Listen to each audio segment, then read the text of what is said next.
Bayangkan sebuah kejadian yang hampir mustahil dipercaya oleh akal manusia. Seseorang dibunuh sekali saja, biasanya kisah hidupnya langsung berakhir. Namun dalam sebuah kisah menakjubkan dari zaman para nabi terdahulu, ada seorang hamba pilihan Allah yang mengalami sesuatu yang sangat luar biasa. Ia ditangkap, disiksa, dan dibunuh dengan kejam oleh seorang raja yang sangat zalim. Pedang tajam menebas tubuhnya, darah mengalir di tanah. Orang-orang yang menyaksikan yakin bahwa semuanya telah selesai. Namun beberapa saat kemudian, sesuatu yang mengejutkan terjadi. Dengan izin Allah, orang itu hidup kembali. Bukan hanya sekali, bukan 2 kali, melainkan puluhan kali. Setiap kali ia dibunuh, ia kembali hidup. Setiap kali tubuhnya dihancurkan, ia bangkit lagi seolah tidak terjadi apa-apa. Peristiwa ini bahkan terjadi hingga 70 kali, membuat sang raja yang kejam semakin marah dan ketakutan. Siapakah sosok luar biasa ini?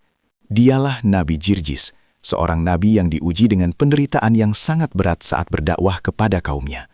Dan siapa raja yang begitu kejam hingga berkali-kali mencoba membunuhnya?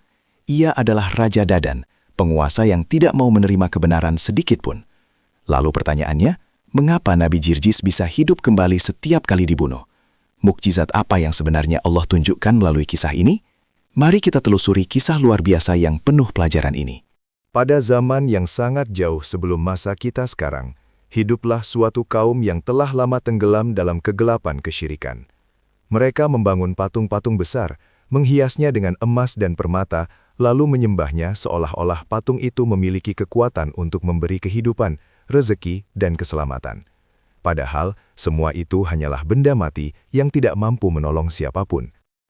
Di tengah masyarakat yang telah terbiasa dengan penyembahan berhala itu, Allah mengutus seorang hamba pilihannya untuk mengembalikan manusia kepada jalan yang benar. Sosok itu dikenal dalam kisah-kisah para ulama sebagai Nabi Jirjis. Dengan penuh keberanian dan keikhlasan, Nabi Jirjis mulai berdakwah kepada kaumnya. Ia tidak membawa pasukan, tidak memiliki kekuasaan, dan tidak pula memiliki harta yang melimpah. Satu-satunya kekuatan yang ia miliki hanyalah keyakinan yang sangat kuat kepada Allah. Ia mengajak manusia meninggalkan berhala yang mereka sembah dan kembali kepada Tuhan yang Maha Esa. Namun seruan kebenaran itu ternyata mengguncang kekuasaan seorang raja yang sangat ditakuti oleh rakyatnya. Raja tersebut adalah Raja Dadan, seorang penguasa yang tidak hanya sombong, tetapi juga terkenal sangat kejam terhadap siapapun yang berani menentangnya. Sejak saat itulah, sebuah kisah luar biasa dimulai. Kisah tentang seorang nabi yang harus menghadapi penyiksaan, ancaman, dan bahkan kematian berkali-kali hanya karena menyampaikan kebenaran. Namun yang membuat kisah ini begitu mengejutkan adalah satu hal. Setiap kali Nabi Jirjis dibunuh, ia hidup kembali dengan izin Allah. Bagaimana hal itu bisa terjadi? Mengapa Raja Dadan terus berusaha membunuhnya hingga puluhan kali? Dan mukjizat apa yang sebenarnya Allah tunjukkan melalui kisah ini? Semua jawabannya akan kita telusuri dalam kisah yang penuh pelajaran ini. Sebelum kita melanjutkan kisah yang luar biasa ini, jangan lupa untuk subscribe, like, dan dukung channel ini agar semakin banyak kisah sejarah Islam penuh hikmah yang bisa kita pelajari bersama. Karena masih banyak kisah para nabi dan tokoh Islam yang jarang diketahui, namun menyimpan pelajaran besar bagi kehidupan kita hari ini. Sekarang, mari kita mulai kisah menakjubkan tentang Nabi Jirjis dan pertarungannya melawan kezoliman Raja Dadan. Pada masa itu, kehidupan masyarakat telah lama dipenuhi oleh kebiasaan menyembah berhala. Patung-patung besar berdiri di tengah kota, di pasar, bahkan di dalam rumah-rumah mereka. Berhala-berhala itu dihias dengan emas, perak, dan kain-kain mewah. Setiap hari orang-orang datang membawa persembahan, berharap patung-patung tersebut dapat memberi keberuntungan, kesehatan, atau keselamatan. Namun, di balik kemegahan itu, sebenarnya masyarakat hidup dalam kegelapan keyakinan. Mereka mempercayai sesuatu yang tidak dapat mendengar doa, tidak dapat melihat penderitaan mereka, dan tidak memiliki kekuatan sedikit pun untuk menolong manusia. Di tengah keadaan seperti itulah, Allah mengutus seorang hamba yang soleh untuk mengingatkan mereka. Ia dikenal sebagai Nabi Jirjis, seorang nabi yang memiliki keberanian luar biasa dan hati yang sangat penuh kasih kepada kaumnya. Nabi Jirjis tidak datang dengan kemarahan atau ancaman. Sebaliknya, ia datang dengan kelembutan dan kebijaksanaan. Ia memulai dakwahnya secara perlahan, berbicara kepada masyarakat dengan kata-kata yang mudah dipahami. Ia mengajak mereka untuk berpikir dengan akal yang sehat. Seringkali ia berdiri di tengah pasar, tempat orang-orang berkumpul untuk berdagang. Dengan suara yang tenang namun penuh keyakinan, ia berkata kepada mereka, "Wahai kaumku, mengapa kalian menyembah sesuatu yang kalian buat sendiri dengan tangan kalian? Patung-patung itu tidak bisa memberi manfaat dan tidak pula bisa menolak bahaya. Tinggalkanlah penyembahan kepada berhala dan sembahlah Allah, Tuhan yang menciptakan langit dan bumi." Sebagian orang yang mendengar kata-kata itu mulai merasa tersentuh.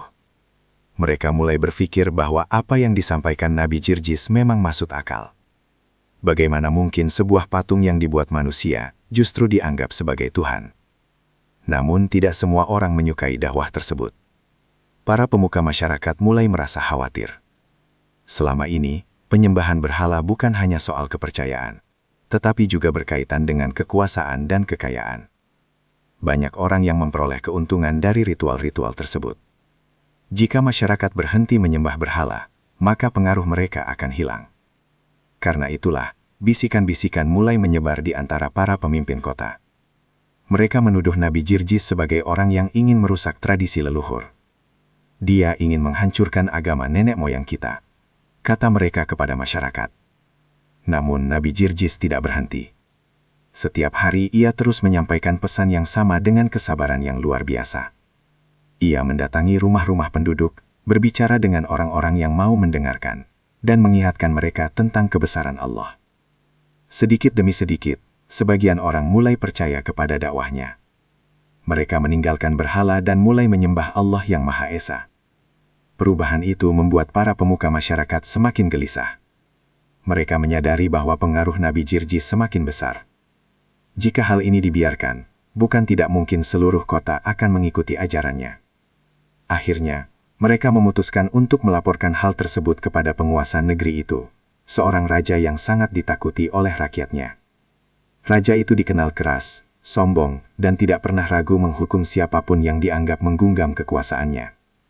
Raja itu adalah Raja Dadan. Para pemuka masyarakat datang ke istana dan berkata kepada sang raja, "Wahai raja, ada seorang lelaki bernama Jirjis yang sedang menyebarkan ajaran baru. Ia mengajak rakyat meninggalkan berhala dan menyembah Tuhan yang tidak pernah kami kenal. Jika ia dibiarkan, ia bisa membuat rakyat memberontak." Mendengar laporan itu, wajah Raja Dadan berubah muram. Ia tidak menyukai siapapun yang berani mengguncang kekuasaannya. Bagi sang raja, dakwah Nabi Jirjis bukan sekadar persoalan agama. Ia melihatnya sebagai ancaman terhadap kekuasaan yang selama ini ia pegang dengan kuat. Dengan nada penuh kemarahan, Raja Dadan segera memberikan perintah. "Tangkap orang itu dan bawa dia ke hadapanku." Sejak saat itulah, perjalanan dakwah Nabi Jirjis memasuki babak yang jauh lebih berat. Sebuah ujian besar sedang menantinya. Ujian yang kelak akan menunjukkan salah satu mukjizat paling menakjubkan dalam kisah para nabi. Perintah penangkapan dari Raja Dadan segera menyebar ke seluruh penjuru kota. Para prajurit kerajaan bergerak cepat mencari sosok yang selama ini menjadi pembicaraan banyak orang. Seorang lelaki yang berani menyerukan penyembahan kepada Tuhan yang Maha Esa dan mengajak masyarakat meninggalkan berhala. Tidak lama kemudian, mereka menemukan orang yang mereka cari. Di sebuah sudut pasar yang ramai, Nabi Jirjis sedang berbicara kepada sekelompok orang. Dengan penuh ketenangan, ia menjelaskan tentang kebesaran Allah yang menciptakan langit, bumi, matahari, dan seluruh kehidupan. Orang-orang yang mendengarnya terlihat serius, bahkan sebagian dari mereka mulai menunjukkan ketertarikan pada ajaran yang ia sampaikan. Namun tiba-tiba suasana berubah. Derap langkah para prajurit kerajaan terdengar semakin dekat. Orang-orang di pasar mulai menyingkir dengan wajah cemas. Mereka tahu bahwa jika tentara istana datang, biasanya tidak membawa kabar baik. Para prajurit itu langsung mengepung Nabi Jirjis. Salah seorang di antara mereka berkata dengan suara keras, "Jirjis, Raja Dadan memerintahkan agar engkau segera menghadap ke istana." Orang-orang yang berada di sekitar tempat itu saling berpandangan. Sebagian dari mereka merasa takut, karena mereka tahu betapa kejamnya raja terhadap siapapun yang berani menentangnya. Namun yang mengejutkan, Nabi Jirjis tidak menunjukkan rasa takut sedikit pun. wajahnya tetap tenang. Ia tidak melawan, tidak pula berusaha melarikan diri. Dengan langkah yang mantap, ia mengikuti para prajurit menuju istana kerajaan. Istana Raja Dadan berdiri megah di pusat kota. Dindingnya tinggi, gerbangnya besar, dan dijaga oleh banyak tentara bersenjata. Di dalamnya terdapat aula besar tempat raja biasa menerima tamu dan mengadili orang-orang yang dianggap bersalah. Hari itu aula istana dipenuhi para pejabat kerajaan, pemuka masyarakat, dan para penasihat raja. Mereka semua ingin melihat sendiri sosok yang berani menentang keyakinan yang selama ini mereka pertahankan. Ketika Nabi Jirjis dibawa masuk ke dalam aula, suasana menjadi sangat sunyi. Di ujung ruangan, di atas singgasana yang megah, duduklah Raja Dadan dengan wajah penuh kesombongan. Mahkota emas menghiasi kepalanya, sementara para pengawal berdiri di sekelilingnya dengan pedang terhunus. Raja Dadan menatap tajam ke arah Nabi Jirjis. Beberapa saat ia tidak berkata apa-apa, seolah ingin membuat lelaki di hadapannya merasa takut. Namun Nabi Jirjis tetap berdiri dengan tenang. Akhirnya Raja membuka suara. "Apakah benar engkau orang yang bernama Jirjis?" tanya Raja Dadan dengan nada dingin. "Benar," jawab Nabi Jirjis dengan tenang. Raja Dadan kembali bertanya, "Dan apakah benar engkau mengajak rakyatku meninggalkan Tuhan-Tuhan mereka?" Nabi Jirjis menjawab tanpa ragu, "Aku hanya mengajak mereka menyembah Allah, Tuhan yang menciptakan langit dan bumi. Dialah Tuhan yang sebenarnya, bukan berhala yang kalian buat dengan tangan kalian sendiri." Jawaban itu membuat seluruh ruangan menjadi tegang. Beberapa pejabat kerajaan langsung berbisik-bisik dengan wajah marah. Bagi mereka, kata-kata Nabi Jirjis bukan hanya penghinaan terhadap keyakinan mereka, tetapi juga tantangan terhadap kekuasaan raja. Wajah Raja Dadan berubah merah karena marah. "Apakah engkau berani mengatakan bahwa Tuhan-Tuhan kami tidak memiliki kekuatan?" bentaknya. Nabi Jirjis menatap sang raja dengan penuh keberanian. "Jika berhala-berhala itu memang memiliki kekuatan," katanya dengan tenang, "maka mintalah mereka untuk menolongmu sekarang." Ucapan itu membuat seluruh aula terdiam. Tak seorang pun berani berbicara. Bagi Raja Dadan, kata-kata itu adalah penghinaan yang tidak bisa dimaafkan. Dengan suara penuh kemarahan, ia berkata, "Jirjis, jika engkau tidak menarik kata-katamu dan tidak mau menyembah Tuhan-Tuhan kami, aku akan membuatmu menyesal." Namun Nabi Jirjis tetap teguh. Ia berkata dengan penuh keyakinan, "Aku tidak akan pernah meninggalkan Tuhanku. Aku hanya menyembah Allah." Jawaban itu menjadi titik balik yang menentukan. Raja Dadan berdiri dari singgasananya dengan wajah penuh amarah. Ia lalu memberi perintah yang membuat semua orang di ruangan itu terkejut. "Jika begitu," teriaknya, "bunuh dia." Perintah itulah yang menjadi awal dari rangkaian penyiksaan yang sangat mengerikan.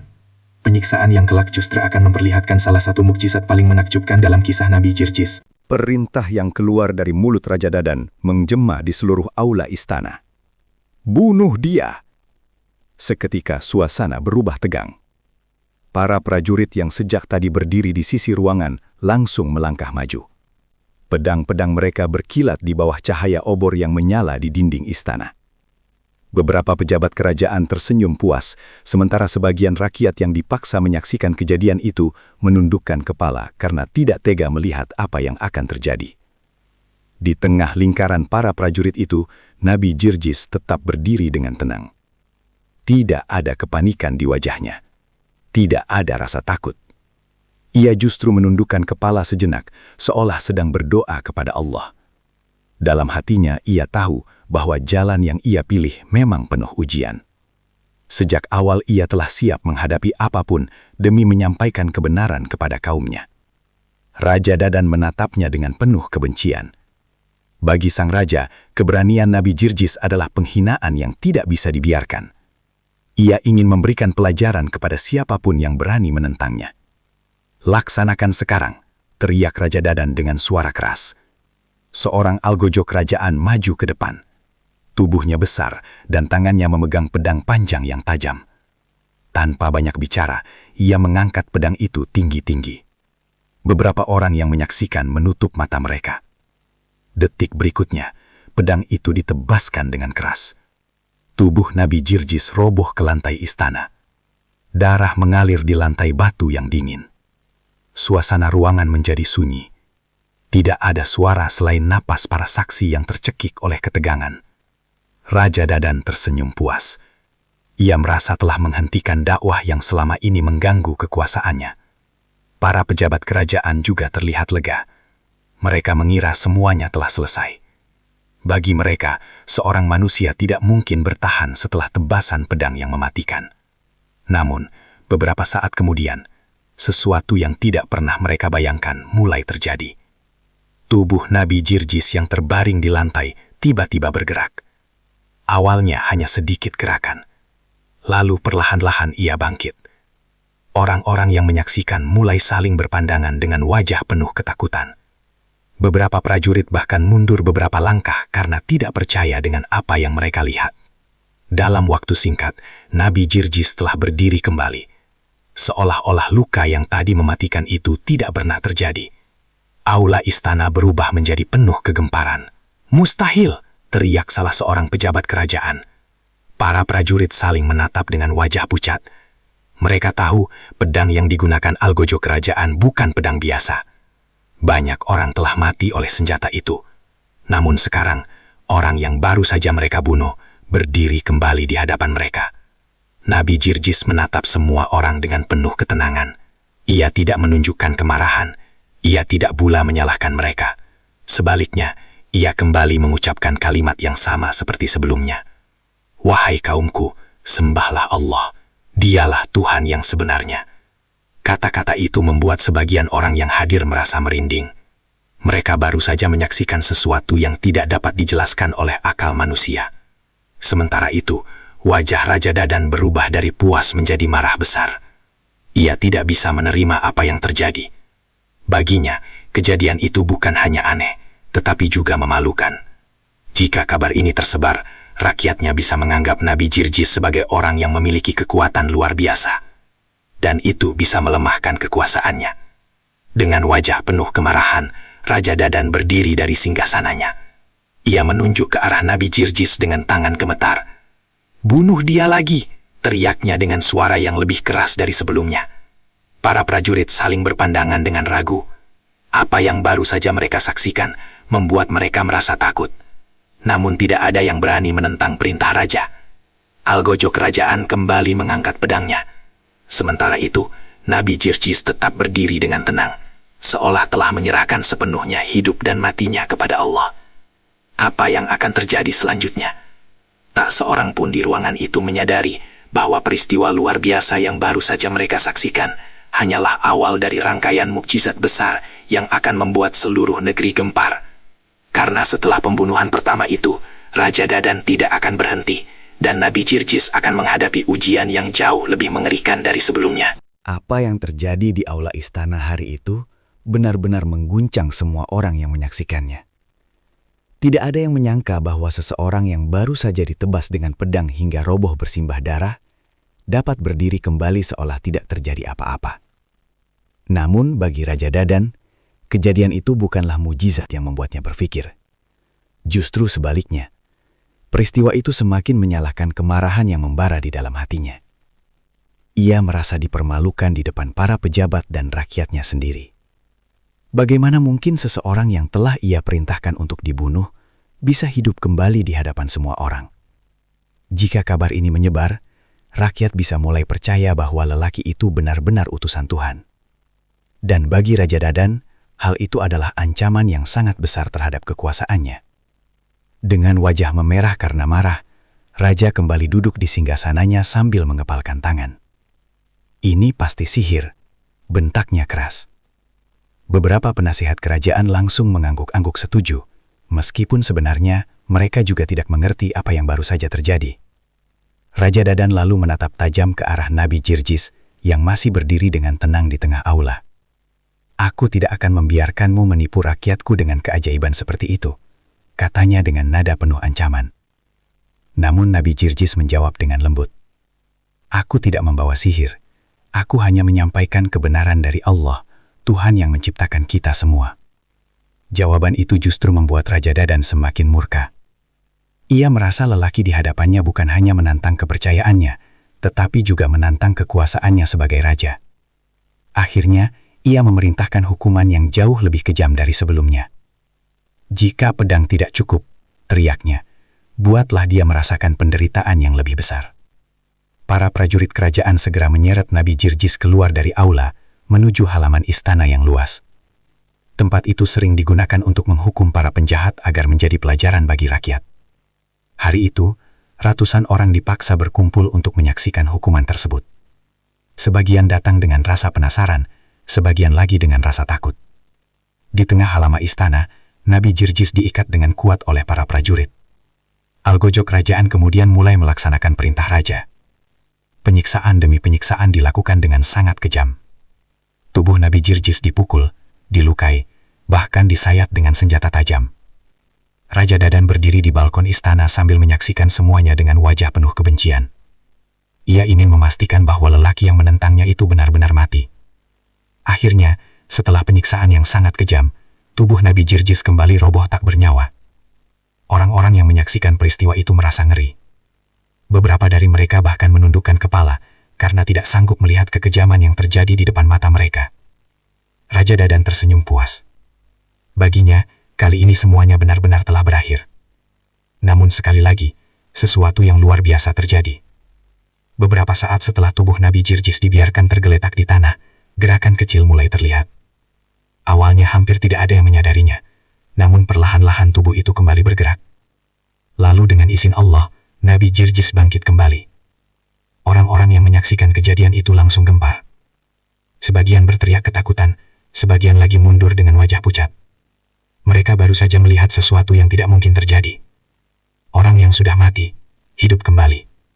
Para prajurit yang tadi menyiksanya pun terlihat sangat ketakutan. Mereka mulai ragu, apakah lelaki yang mereka hadapi benar-benar manusia biasa. Sementara itu, Nabi Jirjis kembali berdiri dengan penuh ketenangan. Ia menatap orang-orang di sekitarnya dan berkata, "Wahai kaumku, mengapa kalian tetap menolak kebenaran setelah melihat tanda-tanda ini? Sembahlah Allah, Tuhan yang Maha Esa." Kata-kata itu membuat sebagian orang mulai merasa bimbang. Mereka tidak pernah melihat kejadian seperti itu sebelumnya. Namun bagi Raja Dadan, semua itu hanya membuat kemarahannya semakin besar. Wajahnya berubah semakin gelap. Ia tidak peduli berapa kali Nabi Jirjis hidup kembali. Yang ia inginkan hanya satu, menghentikan dakwah itu dengan cara apapun. Dengan suara penuh amarah, ia kembali memberi perintah kepada para prajuritnya, bunuh dia lagi. Dan sejak saat itulah, kekejaman Raja Dadan terhadap Nabi Jirjis tidak lagi memiliki batas. Apa yang terjadi setelah itu bahkan jauh lebih mengerikan. Karena pembunuhan yang terjadi hari itu bukanlah yang terakhir, melainkan hanya awal dari rangkaian pembunuhan yang akan terjadi berkali-kali, hingga puluhan kali. Perintah demi perintah terus keluar dari mulut Raja Dadan dengan kemarahan yang semakin membara. Bagi sang raja, satu hal telah menjadi obsesi. Ia harus menghentikan dakwah Nabi Jirjis dengan cara apapun. Namun, setiap usaha yang ia lakukan justru menghadirkan peristiwa yang semakin mengejutkan seluruh negeri. Setelah penyiksaan kedua yang gagal menghentikan kehidupan Nabi Jirjis, Raja Dadan tidak lagi sekedar ingin membunuh. Ia ingin menghancurkan tubuh Nabi Jirjis sedemikian rupa sehingga mustahil baginya untuk hidup kembali. Di halaman istana yang luas, para prajurit kembali menyiapkan hukuman yang lebih kejam. Kali ini, algojo kerajaan menggunakan berbagai cara yang jauh lebih mengerikan dari sebelumnya. Tubuh Nabi Jirjis diikat dengan rantai besi yang kuat. Raja Dadan ingin memastikan bahwa tidak ada kemungkinan sedikit pun bagi lelaki itu untuk selamat. Namun di tengah situasi yang sangat menegangkan itu, Nabi Jirjis tetap terlihat tenang. Wajahnya tidak menunjukkan ketakutan sedikit pun. Bahkan sebagian orang yang menyaksikan merasa heran melihat ketenangan yang terpancar dari dirinya. Seolah-olah ia mengetahui bahwa semua yang terjadi berada dalam kekuasaan Allah. Raja Dadan kembali memberi perintah dengan suara keras. Laksanakan. Algojo kerajaan pun menjalankan hukuman yang sangat kejam. Penyiksaan kembali dilakukan tanpa belas kasihan. Tubuh Nabi Jirjis kembali roboh, tak bernyawa, di hadapan ratusan orang yang menyaksikan kejadian itu. Namun seperti sebelumnya, peristiwa yang sama kembali terjadi. Beberapa saat setelah tubuhnya dibiarkan tergeletak, gerakan kecil mulai terlihat. Luka-luka yang sebelumnya terlihat mematikan tidak lagi menjadi penghalang. Dengan izin Allah, Nabi Jirjis kembali bangkit. Orang-orang yang menyaksikan mulai gempar. Kali ini kegemparan itu jauh lebih besar dari sebelumnya. Jika sebelumnya mereka masih mengira kejadian itu kebetulan atau sihir, sekarang mereka mulai menyadari bahwa sesuatu yang luar biasa sedang terjadi. Sebagian orang mulai berbisik satu sama lain. Apakah dia benar-benar utusan Tuhan? Namun bisikan itu justru membuat Raja Dadan semakin marah. Ia merasa kewibawaannya sebagai raja semakin dipermalukan di depan rakyatnya. Ia tidak bisa menerima kenyataan bahwa seorang lelaki yang tidak memiliki kekuasaan mampu mengguncang seluruh negeri hanya dengan keyakinannya. Karena itulah ia kembali memerintahkan pembunuhan. Dan lagi, dan lagi. Setiap kali Nabi Jirjis dibunuh, ia kembali hidup dengan izin Allah. Peristiwa ini terjadi berulang-ulang hingga membuat para prajurit yang melaksanakan hukuman mulai merasa takut. Beberapa dari mereka bahkan mulai ragu untuk melanjutkan perintah raja. Namun tidak ada yang berani menolak. Raja Dadan terus memerintahkan hukuman yang semakin kejam, berharap suatu saat nanti Nabi Jirjis benar-benar tidak akan bangkit kembali. Hari demi hari berlalu dengan peristiwa yang sama. Pembunuhan demi pembunuhan terjadi di hadapan rakyat yang semakin bingung melihat apa yang sebenarnya sedang terjadi. Menurut berbagai kisah yang diriwayatkan oleh para ulama sejarah, peristiwa itu terjadi hingga 70 kali. 70 kali Nabi Jirjis dibunuh, 70 kali tubuhnya roboh, dan 70 kali pula ia bangkit kembali dengan izin Allah. Peristiwa itu akhirnya menyebar ke seluruh penjuru negeri. Banyak orang yang mulai berbicara tentang mukjizat yang mereka saksikan sendiri. Sebagian dari mereka bahkan mulai mempercayai dakwah Nabi Jirjis. Namun bagi Raja Dadan, semua itu justru membuat kebenciannya semakin dalam. Ia merasa seolah-olah setiap kebangkitannya adalah tantangan langsung terhadap kekuasaannya. Padahal tanpa disadari, setiap kali Nabi Jirjis hidup kembali, semakin banyak orang yang mulai menyadari satu hal, bahwa kekuatan seorang nabi tidak berasal dari pedang, pasukan, atau kekuasaan dunia, melainkan dari pertolongan Allah yang tidak dapat dihentikan oleh siapapun. Namun Raja Dadan belum menyerah. Ia masih memiliki satu hal yang belum ia lakukan, dan keputusan berikutnya yang ia ambil akan membawa kisah ini menuju ujian yang jauh lebih besar bagi Nabi Jirjis. Kisah tentang kebangkitan Nabi Jirjis setelah berkali-kali dibunuh perlahan menyebar ke seluruh penjuru negeri. Orang-orang mulai membicarakannya di pasar, di rumah-rumah, bahkan di jalanan. Sebagian tidak percaya, sebagian lagi mengaku menyaksikan sendiri kejadian luar biasa itu. Setiap kali tubuh Nabi Jirjis roboh akibat penyiksaan yang kejam, orang-orang mengira semuanya telah berakhir. Namun tidak lama kemudian, kabar yang sama selalu muncul kembali. Nabi Jirjis hidup lagi. Peristiwa yang terjadi berulang kali itu membuat banyak orang mulai berpikir. Mereka tidak pernah melihat kejadian seperti ini sebelumnya. Bagaimana mungkin seorang manusia biasa dapat bangkit kembali setelah kematian berkali-kali? Namun yang paling mengejutkan bukan hanya kebangkitan Nabi Jirjis. Yang jauh lebih mengagumkan adalah keteguhan imannya. Setiap kali ia hidup kembali, ia tidak pernah menunjukkan kemarahan kepada orang-orang yang telah menyiksanya. Ia tidak membalas keburukan dengan keburukan. Bahkan kepada prajurit yang memegang pedang untuk membunuhnya, ia tidak pernah menyimpan dendam. Sebaliknya, Nabi Jirjis justru kembali melakukan hal yang sama seperti sebelumnya. Ia kembali berdakwah. Ia kembali mengajak manusia menyembah Allah. Ia kembali mengingatkan kaumnya bahwa berhala yang mereka sembah tidak memiliki kekuatan apapun. Bagi sebagian orang, keberanian itu terasa sangat luar biasa. Bagaimana mungkin seseorang yang telah mengalami penderitaan sedemikian besar masih tetap berdiri untuk menyampaikan kebenaran? Namun bagi Nabi Jirjis, semua itu bukanlah sesuatu yang aneh. Ia tahu bahwa tugas seorang nabi adalah menyampaikan kebenaran, apapun risiko yang harus dihadapi. Sementara itu, di dalam istana, Raja Dadan semakin dipenuhi rasa gelisah dan kemarahan. Setiap laporan yang ia terima justru membuatnya semakin tidak tenang. Alih-alih menghentikan dakwah Nabi Jirjis, penyiksaan yang ia lakukan justru membuat nama Nabi itu semakin terkenal. Rakyat mulai membicarakan mukjizat yang mereka saksikan. Beberapa bahkan mulai meninggalkan penyembahan berhala. Hal itu membuat Raja Dadan merasa kekuasaannya mulai terancam. Dalam sebuah pertemuan dengan para penasehatnya, ia berkata dengan nada penuh kebencian, "Selama lelaki itu masih hidup, rakyatku akan terus mendengarkan kata-katanya. Kita harus menghentikannya sekali dan untuk selamanya." Namun kenyataannya tidak semudah itu. Setiap kali Nabi Jirjis dibunuh, ia selalu hidup kembali dengan izin Allah. Hal ini membuat sebagian prajurit kerajaan mulai merasa takut. Mereka mulai bertanya-tanya, apakah lelaki yang mereka hadapi benar-benar dilindungi oleh kekuatan yang tidak bisa mereka lawan. Sementara itu, Nabi Jirjis terus melanjutkan dakwahnya dengan penuh kesabaran. Ia tidak pernah mengubah pesan yang ia sampaikan. Wahai kaumku, katanya kepada orang-orang yang mau mendengarkan, tinggalkanlah berhala yang kalian sembah, kembalilah kepada Allah, Tuhan yang menciptakan kalian. Sebagian orang yang mendengar kata-kata itu mulai tersentuh. Mereka tidak hanya melihat keberanian Nabi Jirjis, tetapi juga ketulisan hatinya.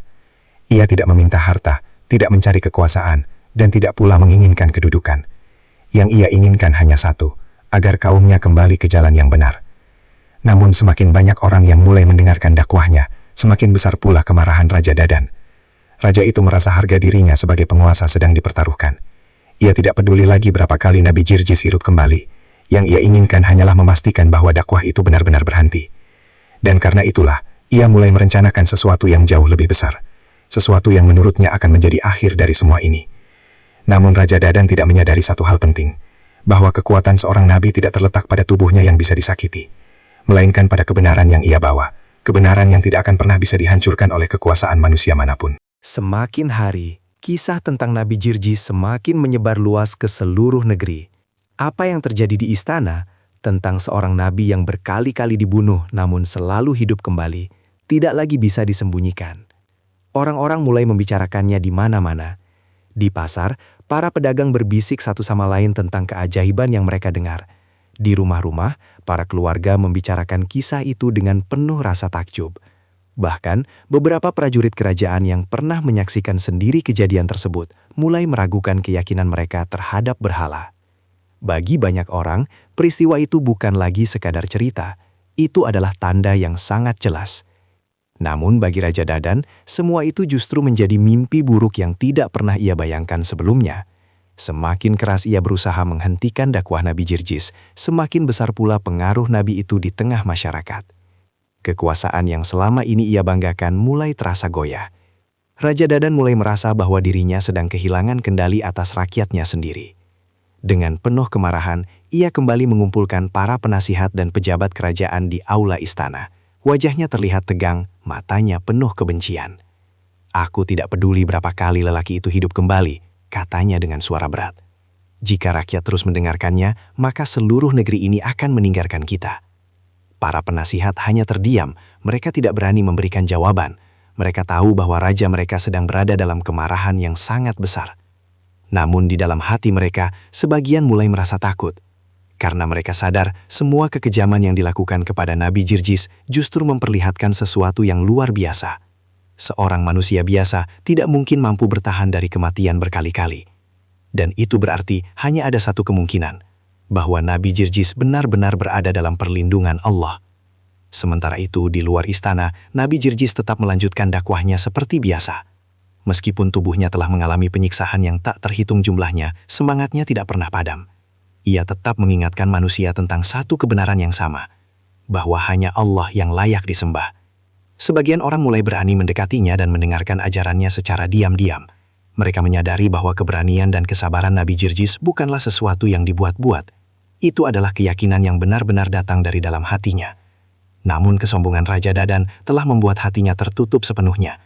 Ia tidak lagi mampu melihat kebenaran, meskipun tanda-tandanya telah begitu jelas di depan matanya. Menurut berbagai kisah yang diriwayatkan oleh para ulama sejarah, kezoliman yang terus dilakukan Raja Dadan akhirnya mencapai batasnya. Allah tidak membiarkan kesombongan dan kekejaman itu berlangsung selamanya. Kekuasaan yang selama ini ia banggakan perlahan runtuh, rasa takut mulai menyelimuti istana.